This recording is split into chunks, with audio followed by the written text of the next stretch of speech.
The hegemony of refined civilizations had perfected the art of cosmic condescension to a degree that would have impressed philosophers if philosophers weren't typically too busy being condescended to. For over 4 millennia, they had operated under the cheerfully patronizing assumption that the universe was essentially a kindergarten classroom, and they were the only adults in the room with enough sense to maintain proper order. Their Cultural Enhancement Division maintained offices on 12,000 worlds, each one staffed by beings who genuinely believed that forcing other species to adopt hegemony customs was a form of charity work. They had forms for everything: application for primitive species integration, Form 847 Alpha, request for behavioral modification services, Form 1205 Beta, and the ever-popular authorization for physical correction of stubborn subjects, Form 2001 Omega. The bureaucracy was so comprehensive that they had forms for filling out forms, which was either the pinnacle of organizational efficiency or proof that intelligence and wisdom were not, in fact, the same thing. The Cultural Enhancement Division's latest expansion had brought them into what they diplomatically termed the Terran Periphery Zone, a collection of star systems inhabited by a species that had somehow achieved interstellar travel without first requesting proper permits from the Hegemony Department of Technological Advancement. This oversight was, naturally, intolerable. Director Cal THYSS of the enforcement vessel Enlightened Guidance represented everything the hegemony stood for: unwavering certainty in the correctness of his own perspective, an impressive collection of credentials in applied cultural superiority, and the kind of rigid adherence to protocol that made military automatons look spontaneous. His species, the Keth Mari, had evolved from hive-mind insects, which explained their natural affinity for bureaucracy and their unfortunate tendency to mistake compliance for cooperation. Today's assignment, Cal THYSS announced to his enforcement team while reviewing the day's cultural enhancement quotas, involves a single human research facility. Standard non-compliance situation. One primitive researcher refusing to acknowledge proper hegemony authority. Subdirector Yexthal, whose own credentials included advanced degrees in intimidation theory and applied xenophobia, consulted his datapad with the enthusiasm of someone about to solve a particularly simple math problem. Subject designation: Dr. Marisa Chen-Okafor, xenobiologist specializing in theoretical quantum biological interfaces.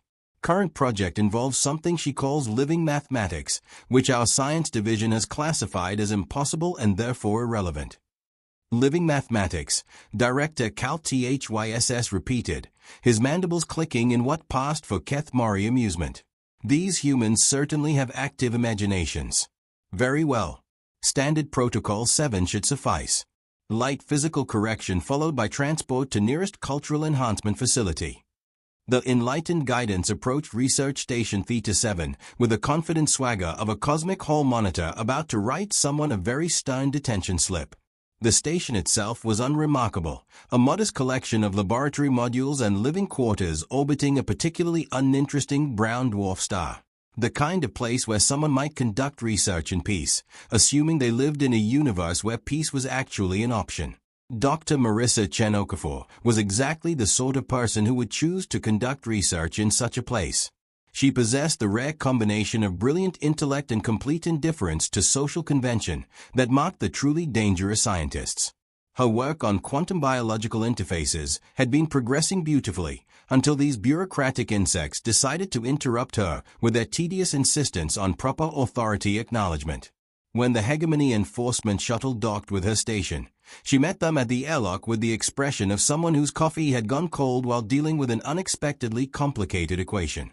She was wearing a lab coat that had clearly seen better decades and carrying a datapad covered in mathematical notations that hurt to look at directly. Dr. Chen-Okafor, Director Cal THYSS announced with the kind of pompous authority that had impressed primitive species for 4,000 years, "You are in violation of Hegemony Cultural Integration Protocol 445 Gamma. Your research activities lack proper authorization, and your facility has failed to implement mandatory hegemony cultural standards. You will accompany us for processing and behavioral adjustment." Dr. Chen-Okafor looked at him with the mild interest of someone observing an unusual, but ultimately insignificant laboratory specimen. "No," she said simply. The word hung in the recycled station air like a mathematical proof that had just disproven the existence of mathematics. In 4 millennia of cultural enhancement operations, the hegemony had encountered resistance, rebellion, desperate pleas, and elaborate attempts at negotiation. But never simple, unadorned refusal delivered with the casual confidence of someone stating an obverse fact. "I beg your pardon?" Cal THYSS asked, his compound eyes cycling through spectrums of confusion. I said no. "I'm not going anywhere with you. I'm in the middle of solving some rather important equations involving the intersection of quantum mechanics and biological consciousness. Your presence is already disrupting my calculations, and I really don't have time for whatever bureaucratic nonsense you people think passes for civilization." Subdirector Yexthal stepped forward, his own insectoid features displaying what the Hegemony Cultural Manual identified as appropriate administrative displeasure. The human appears to misunderstand the nature of this interaction. This is not a request. You're right, Dr. Chen-Okafor agreed pleasantly. It's not a request. It's an interruption. And since we're establishing the nature of our interaction, let me be absolutely clear about something. She looked directly at Cal THYSS with a kind of calm intensity that made sensible people reconsider their life choices. Do not touch me. Do not attempt to physically compel my cooperation. Do not make the mistake of thinking that because I'm polite, I'm harmless. The warning was delivered in the same tone one might use to mention that a particular chemical compound was unstable or that a piece of equipment required careful handling. There was no anger, no threat, just a simple statement of fact that somehow carried more weight than all the military posturing in the galaxy. Director Cal THYSS, who had successfully intimidated 237 different species, chose to interpret this as primitive bluffing. The light physical correction that he administered to Dr. Chen-Okafor's arm was precisely calibrated according to Hegemony Protocol 847 Delta, sufficient pressure to establish dominance hierarchy without causing permanent tissue damage. It was a technique that had proven effective across dozens of species and hundreds of worlds.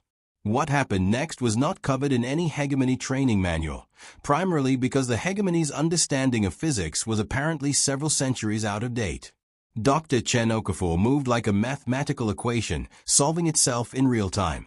One moment she was standing calmly in front of them. The next moment 3 enforcement officers were embedded in the station's wall in patterns that would have been geometrically fascinating if they weren't quite so unconscious.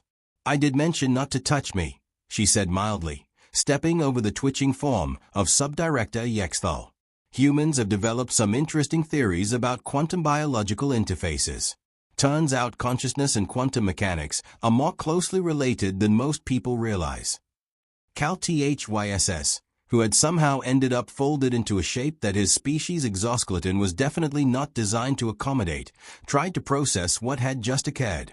The Hegemony possessed technology that could manipulate matter at the subatomic level. Their enforcement officers were equipped with personal shields that could deflect energy weapons. Their training included combat techniques refined over millennia of cultural enhancement operations, none of which had apparently prepared them for one small human who had figured out how to weaponize mathematics. What did you do?" he wheezed. "Quantum biological interface," Dr. Chen-Okafor replied, returning to her workstation as if cosmic-scale violence was just another minor laboratory procedure. "I've been studying the connection between consciousness and quantum field fluctuations. Turns out biological systems can influence quantum probability matrices when properly calibrated. The math is actually quite elegant, though I suspect it would give your science division headaches." 4 hours later, Cal THYSS was back aboard the Enlightened Guidance, explaining to his medical officer why half his enforcement team needed to be surgically extracted from the research station's walls. The conversation was not progressing in a direction that reflected well on Hegemony tactical superiority. She was unarmed, he insisted for the 9th time. No weapons.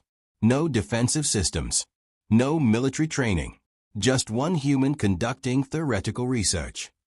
And yet, Medical Officer Klexvan observed while attempting to restore proper geometry to what used to be Yexthal's thorax, somehow she managed to turn 6 trained enforcement specialists into abstract art. Perhaps humans are more dangerous than our intelligence assessment suggested. "Impossible," Cal THYSS declared. "No primitive species can stand against proper Hegemony military doctrine. We'll return with full tactical authorization and demonstrate the consequences of resisting cultural enhancement. The second educational intervention was planned with a kind of obsessive attention to detail that the hegemony applied to all their forms of institutional bullying. Cal THYSS requisitioned 30 enforcement specialists, full military-grade equipment, energy shields, and enough bureaucratic authorization to legally intimidate a small star system. They approached Dr. Chen-Okafor's research station like a cosmic audit that had decided to get violent. Dr. Chen-Okafor met them at the airlock again, still wearing the same coffee-stained lab coat, still carrying the same expression of scientific irritation. The only difference was a handwritten sign she had posted next to the entrance, "Researcher at work. Quantum biological experiments in progress. Seriously, just leave me alone."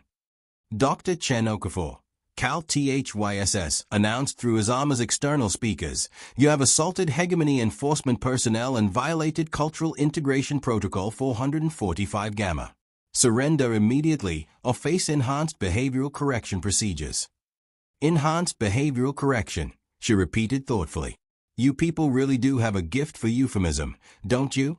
I suppose you haven't been monitoring the Galactic communication networks lately." "What communications?" Dr. Chen-Okafor activated a holographic display that materialized beside her workstation. The image showed what appeared to be an emergency session of the Galactic Cooperation Assembly, featuring several very agitated-looking representatives from various member species. As of 6 hours ago, a Centaurian delegate was announcing, "The Assembly has voted to suspend all Hegemony cultural enhancement operations pending investigation into reports of systematic rights violations." The motion passed by a vote of 847 to 3, with 12 abstentions. Cal THYSS stared at the display with a kind of expression typically reserved for discovering that fundamental mathematics had stopped working. That's impossible. The Hegemony maintains cultural enhancement authority by treaty. No collection of primitive species has the legal standing to challenge our mandate. "Funny thing about primitive species," Dr. Chen-Okafor said conversationally. "Sometimes they get tired of being culturally enhanced and decide to do something about it. Sometimes they even talk to each other. Revolutionary concept, I know." "Your political maneuvering changes nothing," Cal THYSS declared. "You will still answer for your crimes against Hegemony authority." Dr. Chen-Okafor finished reviewing her calculations and looked up with the expression of someone who had just solved a particularly elegant equation. "I'm going to give you the same warning I gave you before, except this time I'm going to be more specific about the consequences. If you or any of your people attempt to physically coerce me, I will demonstrate exactly what 4 years of quantum biological research can accomplish when applied by someone who is having a very productive day." She gestured toward her workstation, where complex mathematical formulas crawled across multiple displays like living things. "I've been studying the relationship between consciousness and quantum probability. Turns out biological systems can influence reality at the quantum level when they understand the proper mathematical relationships. I call it living mathematics because the equations literally become part of biological processes. It's quite fascinating. Really, though I suspect the practical applications might be somewhat alarming." Cal THYSS's response was to order his enforcement team to advance with maximum authorized force. What followed was less a battle than a demonstration of why theoretical physics should probably come with warning labels. Dr. Chen-Okafor had spent 4 years developing techniques for quantum biological interface manipulation, which was a fancy way of saying she had figured out how to convince reality to behave differently by thinking at it very precisely. The first wave of enforcement specialists discovered that their energy shields became significantly less protective when the underlying quantum field equations were politely asked to solve for different variables. The second wave learned that personal armor was largely theoretical when someone who really understood quantum mechanics decided to demonstrate the observer effect on macroscopic objects. The third wave decided that discretion was the better part of valor and retreated to observe from what they hoped was a safe distance. Cal THYSS himself lasted approximately 42 seconds before finding himself occupying the same space as a piece of laboratory equipment, which would have been scientifically fascinating if it hadn't been quite so uncomfortable. "I really did try to warn you," Dr. Chen-Okafor said, helping him untangle himself from what used to be a quantum resonance. Scanner. Humans have this thing about personal autonomy. We don't respond well to being told what to do by people who haven't bothered to understand what we're actually doing. The emergency transmission that Cal THYSS sent to Hegemony High Command was brief, panicked, and completely lacking in the usual bureaucratic pomposity that characterized official Hegemony communications. Request immediate military intervention. Human resistance exceeds all tactical parameters. Require full battle fleet to resolve cultural enhancement noncompliance. Admiral Vex Nora, Supreme Commander of the Hegemony 2nd Enforcement Fleet, received the transmission while conducting a routine cultural assessment of a Rigelian agricultural world. She was in an excellent mood, having just finished explaining to the local population why their traditional farming methods needed to be replaced with approved Hegemony agricultural protocols, when her communications officer interrupted with Cal THYSS's plea for assistance. A human, Vex Nora said slowly, as if the words were some kind of exotic foreign language. A single human has neutralized an entire Hegemony enforcement operation. According to Director Cal THYSS's report, yes, He's requesting immediate support with full military authorization. Vex Nora considered this information while watching Rigelian farmers try to explain to their children why they wouldn't be allowed to grow their traditional crops anymore. There was something deeply satisfying about watching primitive species realize their proper place in the cosmic hierarchy. The idea that any individual could challenge that hierarchy was not just insulting, it was practically heretical. Prepare the fleet for immediate departure, she ordered. If one human thinks she can defy Hegemony authority, she's about to receive a comprehensive education in the reality of power. The 2nd Enforcement Fleet consisted of 1 battle dreadnought, 6 heavy cruisers, 18 destroyers, and enough bureaucratic authority to file a formal complaint against a small galaxy. It arrived at Dr. Chen-Okafor's research station with all the subtle grace of a cosmic restraining order backed by overwhelming firepower. Dr. Chen-Okafor was waiting for them in the main laboratory of her station, still wearing the same lab coat, still surrounded by the same incomprehensible equations, still radiating the kind of calm that made intelligent people extremely nervous. She had made a few additions to her research during the 5 days it had taken the Hegemony fleet to arrive, additional quantum processes, enhanced biological interface arrays, and what appeared to be a very large sign reading seriously, "I'm trying to work here." Admiral Vex Nora's opening statement was a traditional Hegemony demonstration of overwhelming superiority, a coordinated weapons display that illuminated local space with enough energy to power a moderate-sized civilization. It was designed to communicate the fundamental reality of Hegemony dominance through the universal language of massive destructive potential. Dr. Chen-Okafor observed the display with the mild interest of someone watching a particularly elaborate but ultimately pointless fireworks show. When the demonstration concluded, Vex Nora opened communications with the research station. "Human," she announced, her voice carrying the weight of 4 millennia of unquestioned cultural superiority, "you have assaulted Hegemony personnel and defied lawful cultural enhancement protocols. Surrender immediately, and your behavioral modification will be swift." Dr. Chen-Okafor appeared on the communication screen, still holding a cup of coffee, still wearing the same expression of scientific concentration. "Admiral," she said pleasantly, "I'm Dr. Marisa Chen-Okafor. I'm a xenobiologist. I study quantum biological interfaces. I've been trying to conduct important research for 4 years, and your people keep interrupting me with bureaucratic nonsense. I've asked politely. I've given clear warnings. I've demonstrated the consequences of ignoring those warnings. Now I'm going to make this very, very simple for you." She set down her coffee and looked directly into the camera with a kind of expression that made smart people immediately reconsider their career choices. "Leave. Do not come back. Do not send more people to bother me. Do not file reports recommending that someone else come bother me. Go find something useful to do with your time, preferably something that doesn't involve threatening scientists who are trying to expand the boundaries of knowledge." Vex Nora's response was exactly what Dr. Chen-Okafor had expected and everything she had hoped to avoid. "You will surrender unconditionally, or we will reduce your station and everything in a 100-kilometer radius to component atoms." Dr. Chen-Okafor nodded slowly. "I was afraid you were going to say something like that." What happened next became the subject of intensive study by xenomilitary analysts for generations afterward. Dr. Chen-Okafor, xenobiologist and part-time cosmic catastrophe, demonstrated exactly what 4 years of quantum biological interface research could accomplish when applied by someone who had finally run out of patience with bureaucratic interruptions. The Hegemony Second Enforcement Fleet discovered that living mathematics was called living for very good reasons. They learned that conventional weapons were largely useless against someone who could convince quantum probability to take a coffee break. They found out that military shields meant very little when someone could simply ask the underlying physical constants to reconsider their commitment to consistency. The battle dreadnought corrective measures became a geometric impossibility that existed in 17 dimensions simultaneously.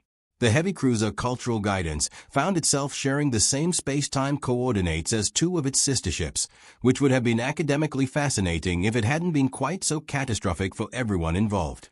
Admiral Vexnora's final transmission was a philosophical question. How is this possible?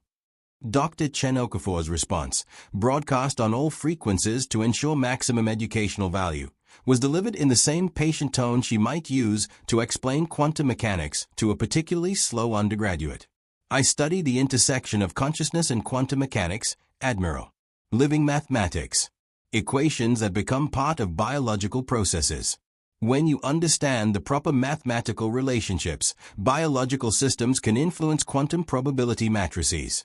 Today, I asked reality very politely to demonstrate some alternative interpretations of your fleet's structural integrity.